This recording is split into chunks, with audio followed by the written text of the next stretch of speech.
Bonjour bien-aimés dans le Seigneur. Bienvenue à ce pain divin quotidien avec le prophète du salut. Le thème de mon message ce matin, c'est tout simplement: au commencement était la parole. Il est tiré de Jean chapitre 1, le verset 1. J'aimerais tout d'abord prier avec toi, Seigneur.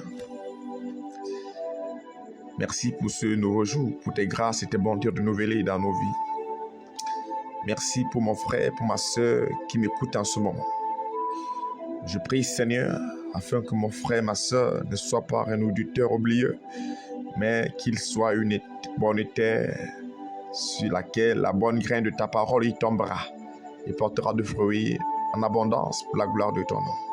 Au nom suprême de Jésus, Père, je prie afin de diminuer et que tu croisses au-dedans de moi. Remplis le vase vide que je suis, que ma chair se taise. Merci Saint-Esprit parce que tu agis maintenant. Merci Seigneur parce que tu relâches ta parole. Merci parce que tu rends toute atmosphère favorable à la propagation de ta parole. Au nom suprême de Jésus. Merci Seigneur parce que tu le fais. Au nom de Jésus-Christ de Nazareth. Amen. Voilà bien aimé, comme je disais, le thème de mon message, c'est au commencement était la parole. Il est tiré de Jean chapitre 1, le verset 1. Où il est clairement écrit: au commencement était la parole était avec Dieu, et la parole était Dieu. Amen. Jean 1, le verset 1 nous révèle que la parole, qui est Jésus-Christ, existe dès le commencement, bien avant la création. Cette parole est non seulement créatrice, mais elle est aussi source de vie, de lumière et de rédemption. L'enseignement suivant nous invite, n'est-ce pas, à comprendre l'importance de la parole de Dieu dans nos vies et à l'appliquer de manière pratique. Alléluia. En un, premièrement, je veux que nous comprenions que la parole de Dieu est la source de la création et de la vie. Ce qu'on voit dans Jean 1, le verset 3, il est écrit: toutes choses ont été faites par elle, et rien de ce qui a été fait n'a été fait sans elle.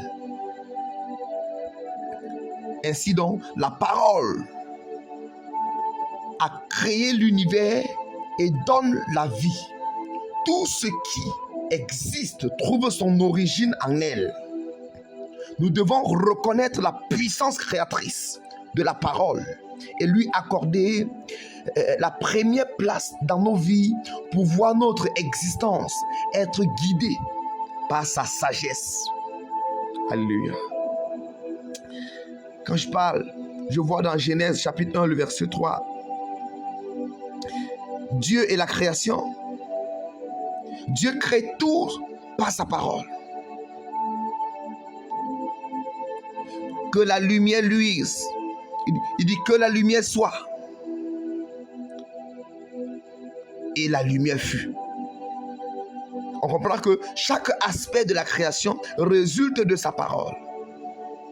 Cela montre l'importance d'être fondé sur la parole dans notre vie pour produire de bons fruits.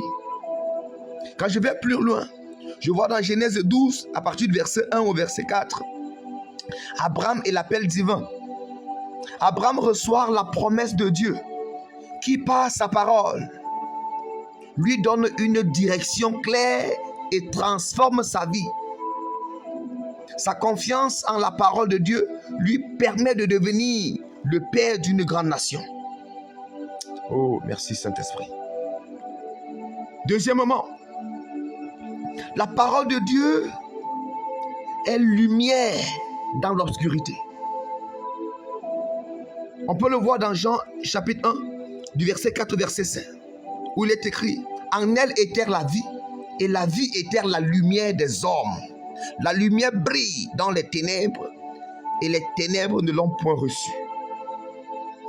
Bien-aimé, la parole de Dieu éclaire nos vies et chasse les ténèbres de l'ignorance, de la confusion et du péché. En méditant sur sa parole, chaque jour, quotidiennement, nous recevons la lumière qui nous guide, même dans les moments sombres. Je vois rapidement dans Exode 3, du verset 2 au verset 6, Moïse et la révélation de Dieu. Lorsque Moïse se trouve dans le désert, Dieu lui apparaît sous forme de buisson ardent. Ce moment devient un tourment où la lumière de la parole divine révèle la mission de Moïse. Dieu éclaire la voix de Moïse à travers sa parole. Quand je vais un peu plus loin, je vois David et la direction de Dieu.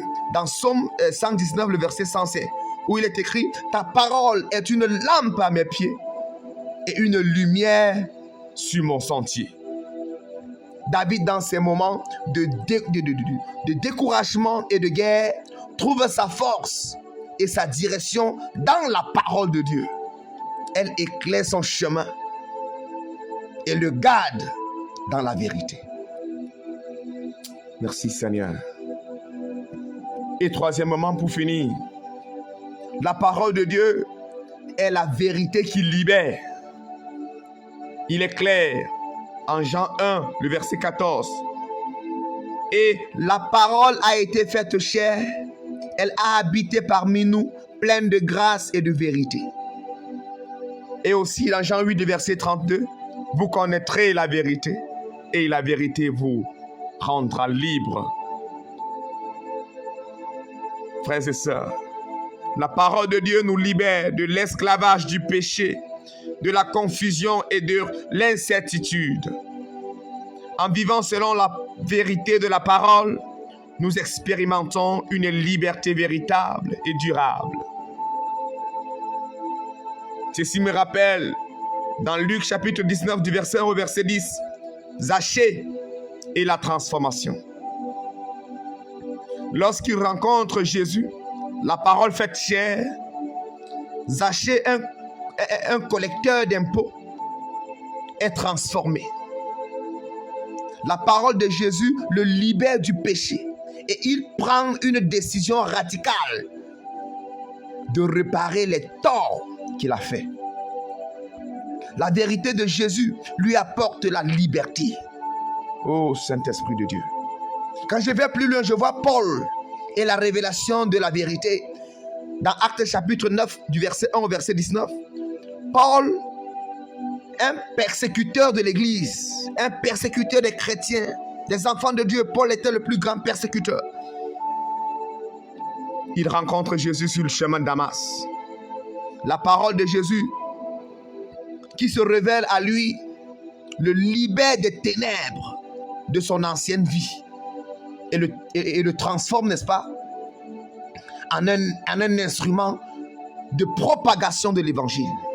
La vérité qu'il découvre le libère de son péché et de son ignorance. Oui, bien-aimé. En conclusion, mon frère, ma soeur, Jean chapitre 1, verset 1, nous montre que la parole est non seulement la fondation de la création, mais elle est aussi une source de lumière et de vérité. En cherchant cette parole dans nos vies, nous recevons la vie, nous marchons dans la lumière et nous expérimentons la liberté. Jésus-Christ, la parole incarnée, nous appelle à vivre selon sa parole, car c'est par elle que nous trouvons la direction, la vérité et la transformation. Merci Saint-Esprit pour ta parole. Merci pour mon frère, pour ma soeur qui a écouté cette parole ce matin. Père, je prie, comme tu l'as dit dans Ésaïe 55, le verset 11, que ta parole ne sort pas, revienne à toi sans accomplir le but pour lequel elle est sortie, sans exécuter ta volonté. Père, je prie afin que Dieu, que le but pour lequel cette parole est sortie ce matin s'accomplisse.